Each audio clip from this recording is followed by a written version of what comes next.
Going on? What up, motherfucker? Oh, just sitting at my desk getting a few things done. Sounds like you're already on the road. I'm going to Canada, eh? Yay! Going train Mikiwam Coatings on how to use my Gator Nozzle. We're going to get to catch the northern lights. We're going to get to catch some pike and walleye. And we're probably going to catch a couple of beer, too. Shouldn't suck too much this week.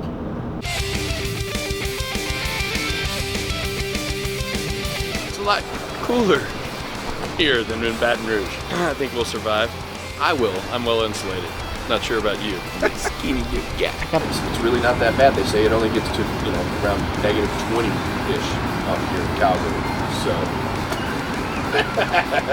we're about to catch a puddle jumper to Edmonton, then from there up to Fort Mac. Not happy.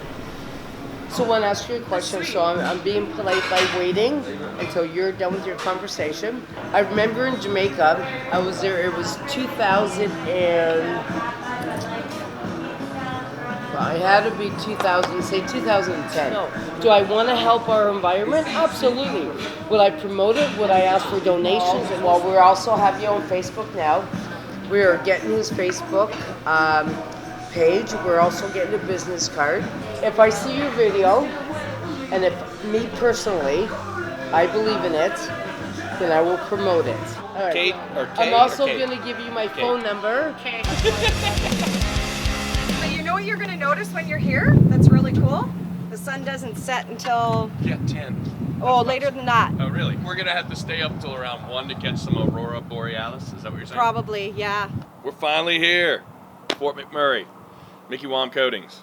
Go take a tour. Look at this big scoop bucket that they've got in from the mines. It's apparently 80,000 pounds, 40 tons of metal that they're blasting right now with, I think, 2 or 3 Eco-Quip units. Steven? Finally. Troll! And I finally get to put a face with a name. I'm more excited than you guys are, I promise. Let's see what this place has to offer. Let's see this giant bundle that you brought in. This is a big bundle. You could put 2 or 3 people blasting on it. But if you set it up robotically, you could have 4 nozzles going on this. They want to try and get this thing back in their hands as soon as they can to put it back in the hole and keep going. Serviceability and reliability. That's it. That's it. A big chunk of iron. It is. It's a lot of steel. Yeah. A whole lot of steel. Are they going to come in and do it a full inspection once you get it clean? Oh yeah.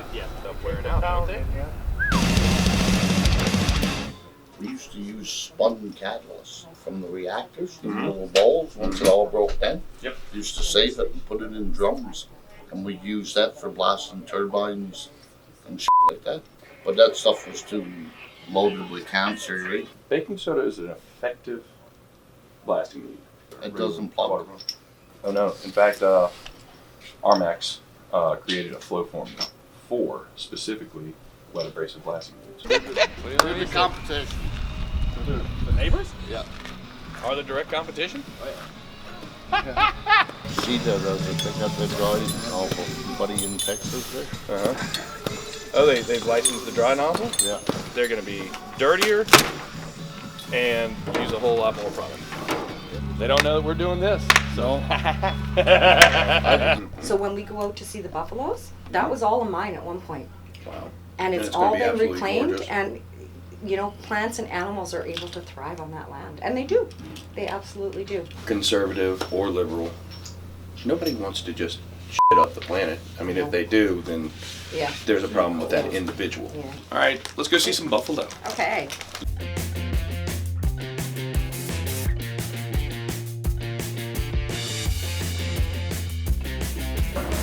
Yeah. Behind us is St. Croix Canada, and they are one of the bigger oil sand sites in northern Alberta.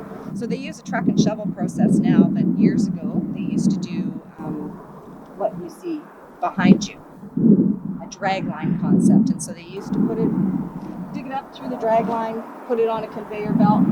But that was the old way of doing things, and it wasn't as effective, and so they moved to a truck and shovel process. A lot of it is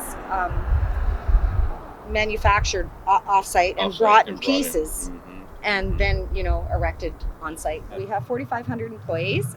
that's just directly for Direct Suncor. employees, right? And then that doesn't count all the contractors that come in and out on the run of a day. So, I mean, you might see up to 8,000 or 10,000 people a day on one site. That's just one site. Yeah. And we have many sites here. So, You'd think that maybe they would have built a little bit bigger of roads, huh? right. So this Traffic is good. jam city. Yeah. I feel like maybe the smart move would be to open up a bar or gym out here. Yeah, wouldn't that be To ideal? where it'd be like, okay, you know what? I'm just gonna go and work out for an hour. Yeah. Karen, would you like to explain what those cannon blasts are? We actually have scarecrows on our tailings pond.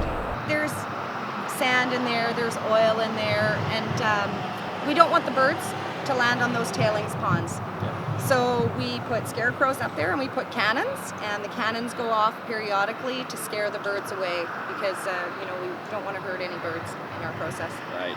Got to keep all the birds safe so I can shoot them. No shooting birds. This used to be the mine. This is a spot where we actually have live wood buffalo. The buffalo, we don't see them right now. They have a vast land. Because you scared them all. When they reclaim the land, they want to ensure that they are environmentally responsible. And they want to ensure that the land is thriving. And have absolutely no idea. No idea that it used to be a mine. This was just a big, giant work site. Yeah. And they have a full-time arborist and horticulturist. And Cannons. they employ full-time people to make sure that we are living up to our environmental responsibility and social responsibility. Awesome. I'll tell you, it is it's beautiful plains land up here. It really is. It is. I'd hang out for a minute or two. Yeah, it's kind of cool. It's too bad we didn't see the buffalo today, but Thomas's fault. They do come out. We're going to blame Thomas then.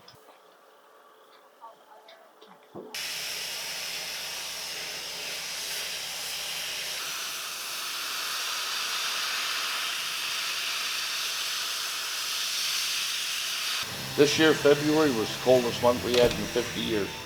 It was like 51, 52 below. I don't think it come above minus 30 the whole month. It was f***ing freezing. So like I said, I'm going to come back in September. Yeah. Do we need to go pick up any beer or anything for the fishing trip? Yeah, you guys want to drink, yeah. Yeah. Let's You'll have beer for sure.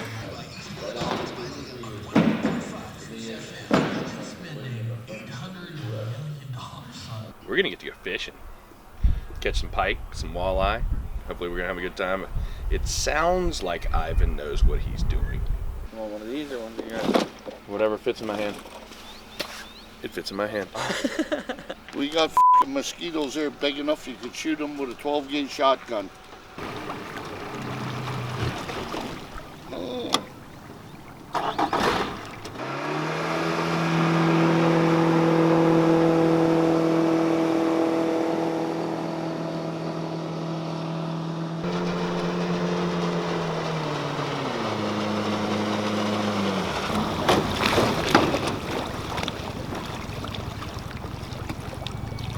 No man left behind. Just ran about 12 miles, aka around 22 kilometers, 24 kilometers. It's nice. It's a whole lot less cold than when you're running down the river. I'm no pro fisherman, but I guess we'll see what I can do. Here, working it back, or down there. That, see. Yeah, we're not going to be able to stay too long here today. What you doing? I'm just enjoying the cannons. It's very nice out here. Did I just catch maybe a fish? I feel like I did. Oh shit, you caught a fish, dude. Got me a nice one.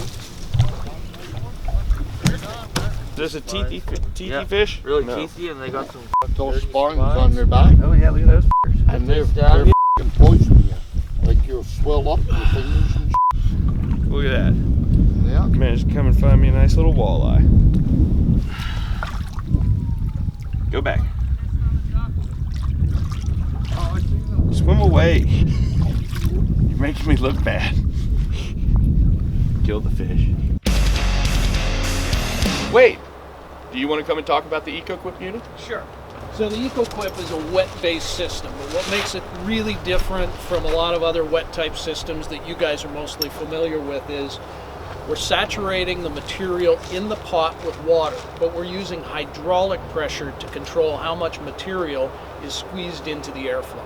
What you're going to see is a machine that is so much more efficient, using less material and a fraction of the dust, up to 92% less dust than your typical dry blasting equipment.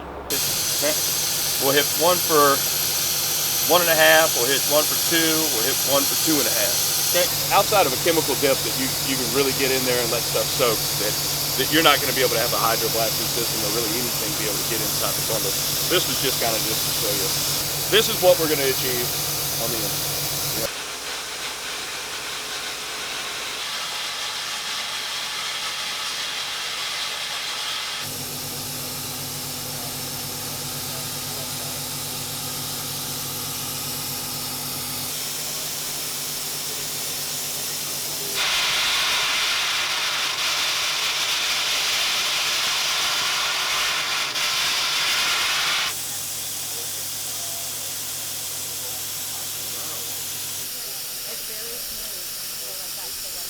It was a great demonstration out here at Mikiwam. Thanks so much for having us. It's been a blast up here in Canada. Everybody's been very nice. Thanks to Graco, thanks to Green Diamond for all of their help and support. All right, guys, we're out. Thanks so much.